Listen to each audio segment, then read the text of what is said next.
E aí, turma, tudo bem? A gente vai dar continuidade à aula anterior, né? A aula anterior eu estava relatando para vocês o quão dinâmico é o planeta Terra em termos de conexão e separação de placas continentais e de que forma isso aí pode ter influenciado na evolução dos mamíferos, né?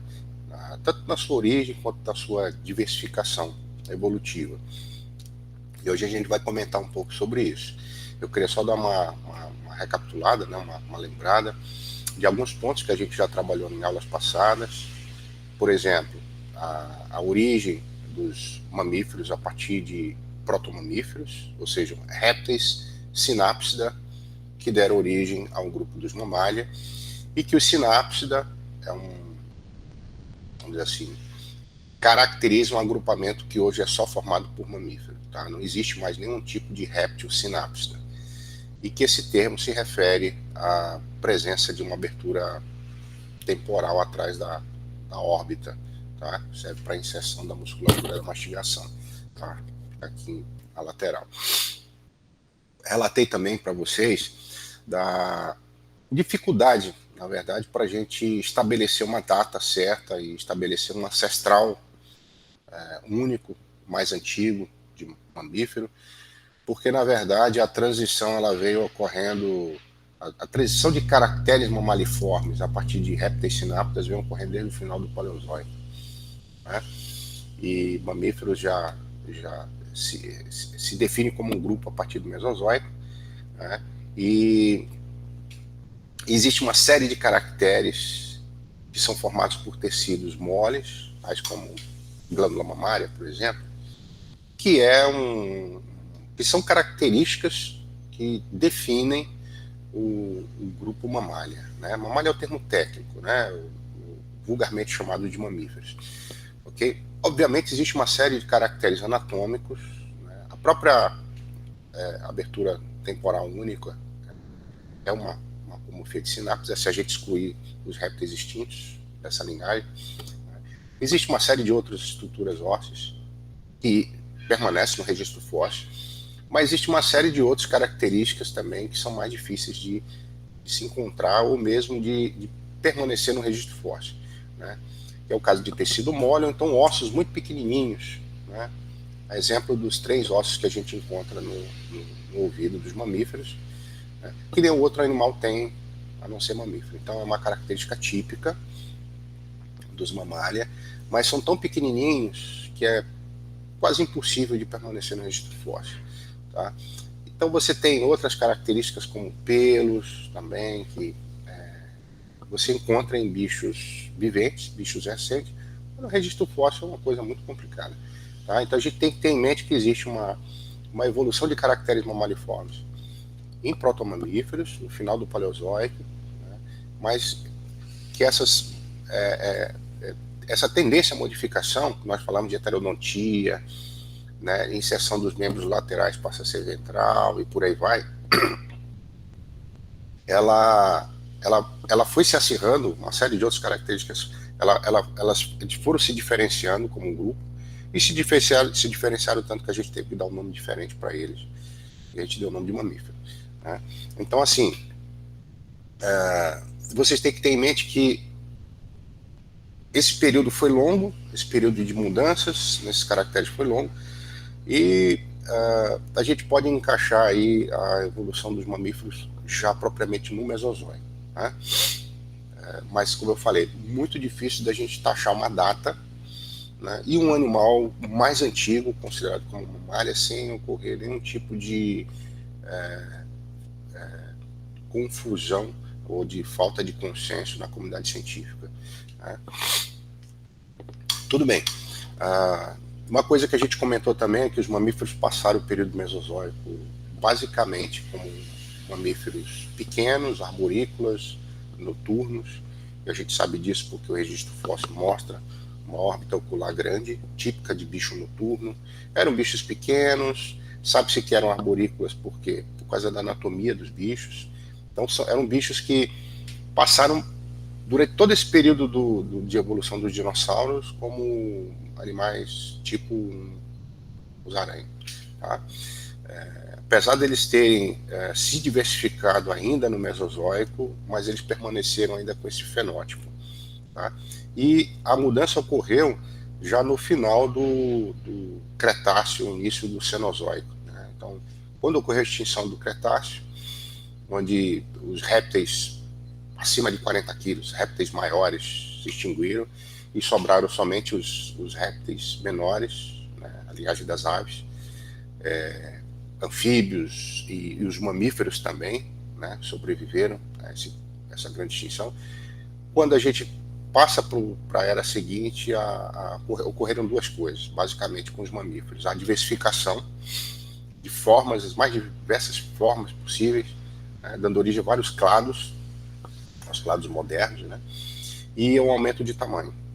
Essa tendência do aumento de tamanho, ela foi típica desse período onde considerado de dominância dos mamíferos, né, ou era dos mamíferos, porque eles se diversificaram muito nessa época. Essa tendência no aumento do tamanho, ela foi uma coisa comum, né? E durante esse período todo do Mesozoico, obviamente, a gente vai contar essa história da influência da mudança na paisagem do ambiente, da tectônica de placas, na evolução deles. E esses bichos, eles não tiveram influência nenhuma humana, obviamente, porque a gente não estava no cenário ainda. Mas no Cenozoico, já após esse período inicial de diversificação morfológica, durante o período em que nós humanos tivemos contato, né, a partir do nosso aparecimento no globo, nosso contato com esses primeiros mamíferos, as nossas estratégias iniciais de caça contribuíram bastante para a extinção de vários deles. Tá? Mas a gente não vai entrar muito em detalhes sobre isso, tá? Eu vou disponibilizar 2 artigos para vocês, tá? Bem interessantes, sobre como é que era essa fauna nesse período pleistocênico, tá? Período do início do Cenozoico, tá certo? Como é que era basicamente essa fauna na América do Sul, tá bom? Então, assim, quando a gente como é que se diz? A gente pega o gancho do finalzinho da aula passada, né, onde eu estava falando de basicamente 2 mecanismos evolutivos que foram fundamentais para a gente contar a história dos mamíferos, que é a vicariância e a dispersão, né. A gente precisa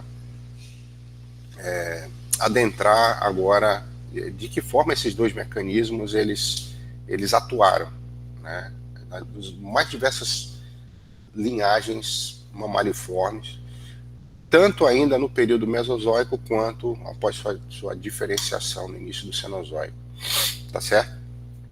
Então eu relatei também para vocês que vocês, como alunos de biologia, precisam compreender, né, 3 pontos cruciais aí nessa história, né? A fauna sul-americana, que tem uma história muito próxima, né, muito íntima, com a fauna de mamíferos do hemisfério da América do Norte e da fauna africana. Né? De que forma a proximidade desses continentes pode ter influenciado no que a gente conhece de mamífero hoje em dia na América do Sul. O segundo ponto seria por que a fauna de Madagascar, que fica no sudeste africano, né, continente africano, por que ela possui uma fauna de mamíferos tão diferenciada? O que aconteceu ali? E o terceiro ponto que eu relatei na aula passada é por que existe marsupial na América do Sul e na Austrália e eles são tão diferentes, certo? Então, de maneira geral, a fauna de Madagascar, ela tem uma relação muito próxima com a fauna africana, até por conta da proximidade, em termos evolutivos, né? Mas ali é basicamente o isolamento causado pela separação de uma placa continental, né? Isolou uma grande ilha, e que os ancestrais que estavam dispersos em toda a parte sul da África,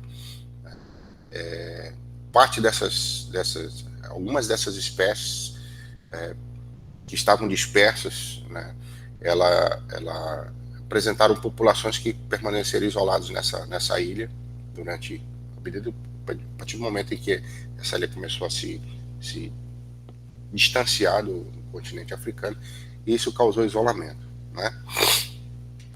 Então, nesse caso aí, eu não vou entrar em detalhes se existe alguma outra espécie de mamífero que se dispersou quando essa ilha já tinha se formado, tá? Mas basicamente aí a gente tem o efeito de vicariância. Né? Por quê?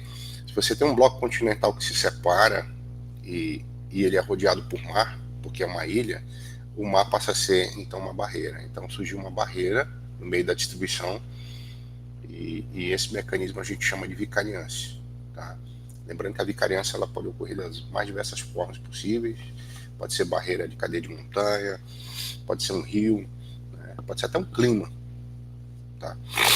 Mas geralmente é um fator físico mesmo, físico no sentido de água, rocha, vegetação, enfim, né? Físico-biológico. No caso da América do Sul, a gente tem, vamos dizer assim, um entra e sai de fauna de mamífero durante esse período de conexão e separação que foi formidável. Né?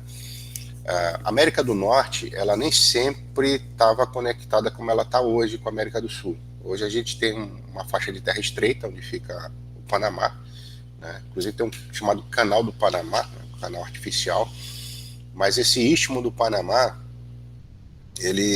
quando ele se formou, né, ele permitiu que animais que estavam na parte de cima, na parte de baixo do istmo, ou seja, no hemisfério norte, né, América do Norte, América do Sul, pudesse se deslocar, se dispersar.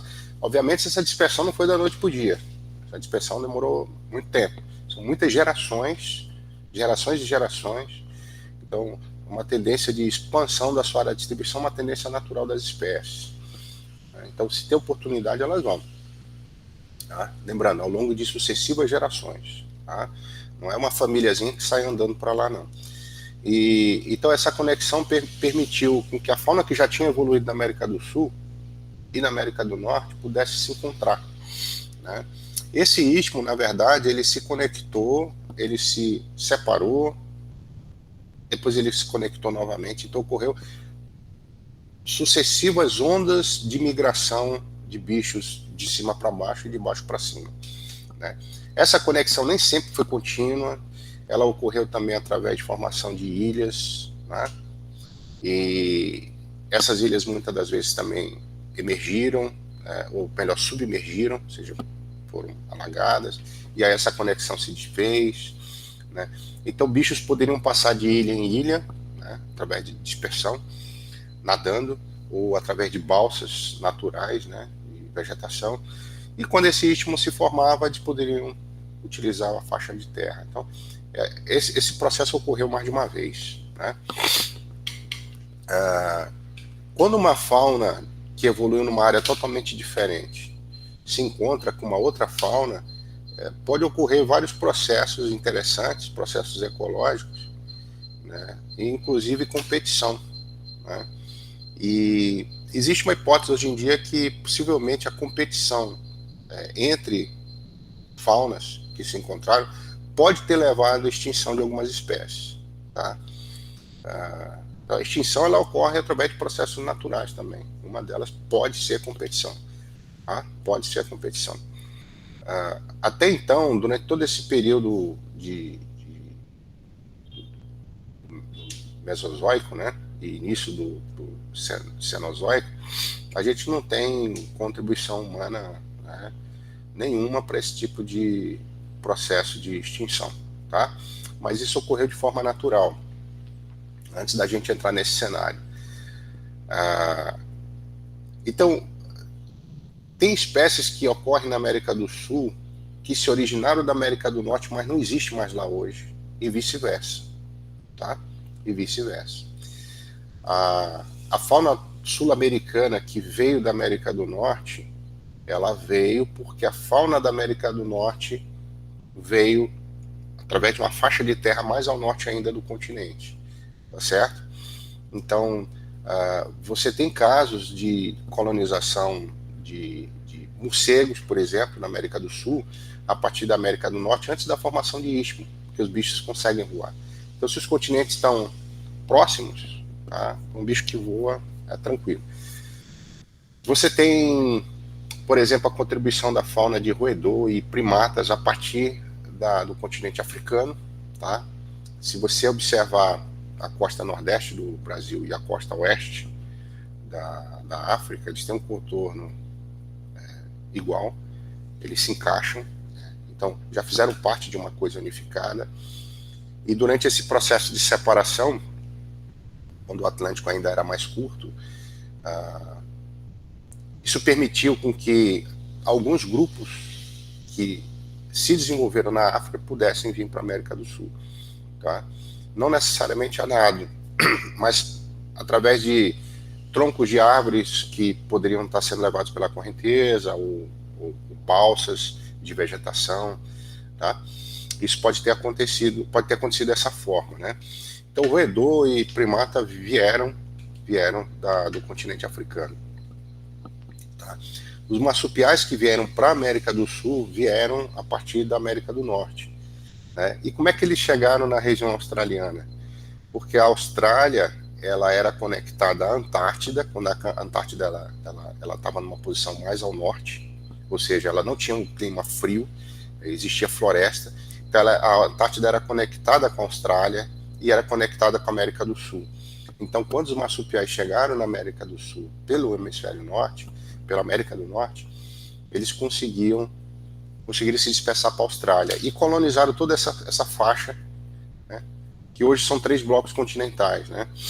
Tá? A Austrália é tão grande que a gente considera até isso, né?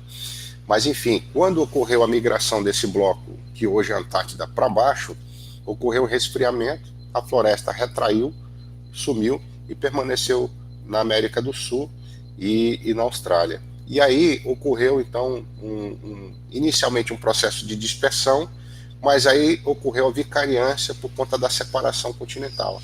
E a vicariância isolou marsupiais da América do Sul em relação à Austrália.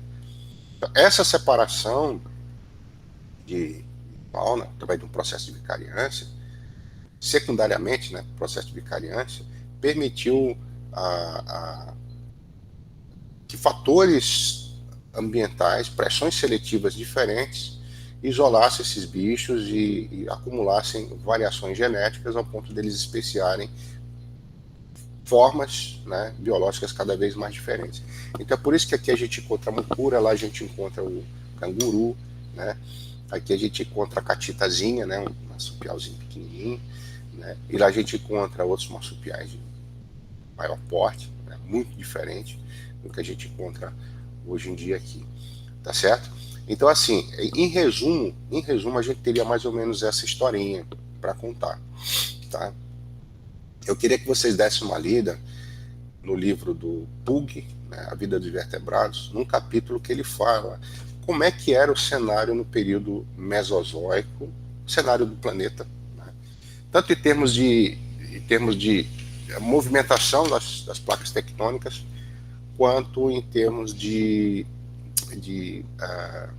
vegetação, né? Como é que era a vegetação dessa época, como é que era o posicionamento dos continentes nesse período, como é que foi a transformação, né, na configuração, e outra coisa, como é que era a temperatura no planeta, o que ocorreu em relação a oscilações climáticas no período do Mesozoico, e como é que no Cenozoico essas mesmas variáveis se comportaram no início do Cenozoico. Então, na verdade, existem 3 capítulos interessantes, um do Paleozoico, um do Mesozoico e outro do Cenozoico. E eu queria que vocês se concentrassem no capítulo que trata do Mesozoico e no capítulo que trata do Cenozoico, tá? Então, o do Mesozoico trata do início da evolução dos mamíferos, e o do Cenozoico trata do período em que os mamíferos já tinham se diferenciado nos grupos recentes, tá ok? Olha, tem uma aula resumo, né? Uma aula resumo em um canal que eu queria socializar com vocês, tá? É um canal de um paleontólogo, tá? Ele tem várias coisas legais, várias coisas interessantes, inclusive coisas que a gente fala aqui na aula e outras coisas também, né, de biologia. Então, assim, eu queria que vocês dessem uma olhada nesse vídeo que eu vou disponibilizar aqui para vocês, tá? O professor que dá aula lá já tem doutorado na área e tal, então é uma fonte confiável, isso é uma coisa importante que vocês precisam ter em mente quando vocês forem assistir essas coisas na internet. Então, é uma fonte confiável, tem um conteúdo atualizado, né?